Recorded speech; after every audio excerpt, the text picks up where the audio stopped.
Welcome to Overflow, and this month we're talking about secrecy and confession. What will God do with the way we live our lives before Him and in community with other people?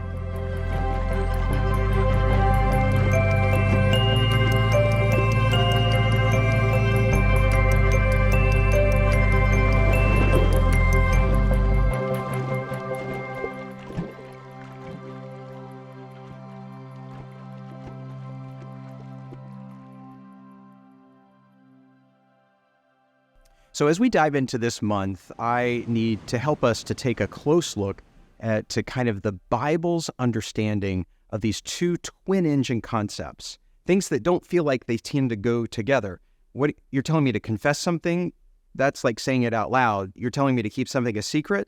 Well, which is it, Pastor? So let's look at some Bible passages that help us to understand what we might mean by secrecy and what we mean by confession. But first, an illustration. There are different kinds of secrets. I'm a married person, and I keep secrets from my wife. Not the kind of secrets that you might be thinking about. I keep good secrets. If I want to surprise Kelly with a trip, if I want to surprise her with a present, I have to go to great lengths to either hide it on the bill or to make some plans to make sure that the ticket doesn't go into her email for her to be able to see something. If something is being delivered to the house, I have to make sure that I'm there in order to receive it so that she doesn't open it by herself. It is a life of secrecy, but it's a good secret. And what happens in those moments is that I'm putting something that feels like it's deceptive into the furnace of transformation to be able to reveal something that's truly great. There are such a things as good secrets, but there's lots of bad secrets. What Jesus is about to advocate for in this passage is the good kind of secrets. Here's what he has to say. In Matthew chapter 6, he says, "Be careful not to practice your righteousness before others in order to be seen by them, for if you do, you have no reward from your Father in heaven." And then Jesus gives three examples. He talks about giving, he talks about praying, and he talks about fasting. Those are three of the spiritual disciplines that we're going to talk about and have been talking about in this series. However, in each of these different things that Jesus talks about, he's not really talking about the practice itself. He's talking about the practice of secrecy. So with regards to giving, he gives the famous image of saying, don't let your left hand know what your right hand is doing so that your giving may be done in secret. And your Father who sees what is done in secret will reward you. For the second part of the passage, he talks about it this way with praying. Don't be like the Pharisees, for they love to stand on the street corners and at the edge of the synagogue in order to be seen by others with their loud prayers. Truly, I tell you, he says, they have received their reward in full. And when you're fasting, Jesus says, do not look miserable. Don't make your face look somber. Instead, pour oil on your head and water on your face so that your fasting may be done in secret. Okay, so what's going on here? Example after example, Jesus is saying, do this in secret, do this in secret, do this in secret. Here's the danger.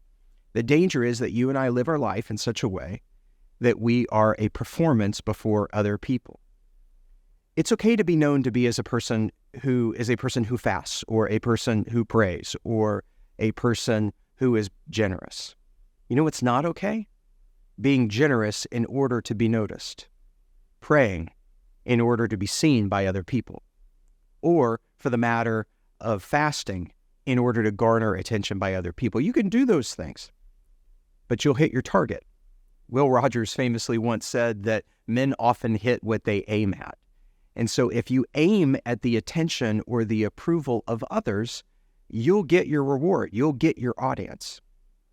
You and I perform for that great audience of one. And what happens is that when we publish everything in our lives before other people, we're seeing them as the great audience instead of God and living our life before Him.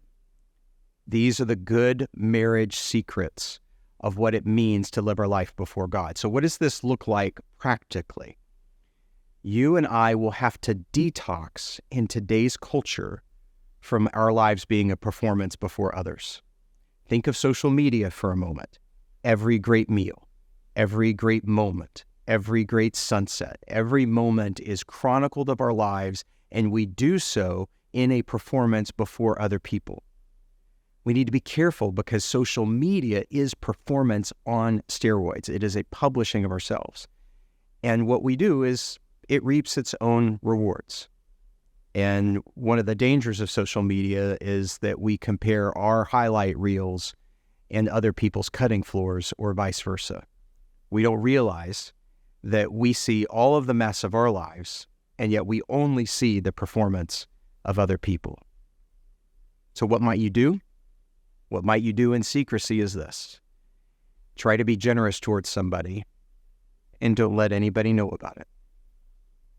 Try to pray, but pray quietly in your room, on your own. Be the kind of person who abstains from something, but make sure that you don't let anybody else know about it. Not in an effort to be deceptive, but to strip away the scaffolding that we use to prop up our lives before other people, when in reality, we are seeking the favor and the reward of God above all other things. I know that for me personally, when I discovered this spiritual practice for the first time, it was important for me as a public figure, as a pastor, to make sure that my spiritual life is bigger than what I share with you on a Sunday morning. And so I engage in what John Ortberg refers to as secret service days. What are the kinds of things that I can do to serve other people where I don't seek their approval? And that's the opposite of confession. Now, notice the connection between these two. In secrecy, we're withholding, we're hiding something. In confession, we're revealing something. Here's what's interesting. In today's day and age, we publicize everything to make our lives look really good, and we hide everything that we might think that might turn people away. Justin Earley talks about the difference between sharing and being vulnerable.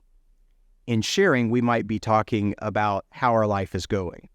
In being vulnerable, we're inviting people into our lives.